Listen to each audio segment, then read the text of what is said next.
50 পেরোলেও মুক্তি মেলেনি আজও। দমিনী শোষণ পীড়ন এখনো দমিনী শোষক রাজ।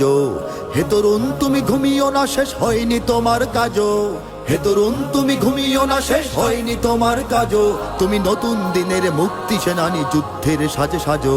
তুমি বাঁচাও তোমার জাতি, তুমি সাজাও তোমার দেশ। তুমি এ প্রজন্মের মুক্তি যোদ্ধা, যুদ্ধ করো না শেষ। তুমি বাঁচাও তোমার জাতি, তুমি সাজাও তোমার দেশ। তুমি এ প্রজন্মের মুক্তি যোদ্ধা, যুদ্ধ করো না শেষ। করেছে শোষণ ব্রিটিশ জালিম হানাদার পাক সেনা। এখনো শোষণ করে যারা, তারা তোমাদের খুব চেনা। জিজ্ঞেস করো এই দেশটা কি তাদের টাকায় কেনা। জিজ্ঞেস করো এই দেশটা কি তাদের টাকায় কেনা। তুমি জনতার হয়ে ক্ষমতাসীনের বুঝে নাও লেনা দেনা। তুমি বাঁচাও তোমার জাতি, তুমি সাজাও তোমার দেশ। তুমি এ প্রজন্মের মুক্তি যোদ্ধা, যুদ্ধ করো না শেষ।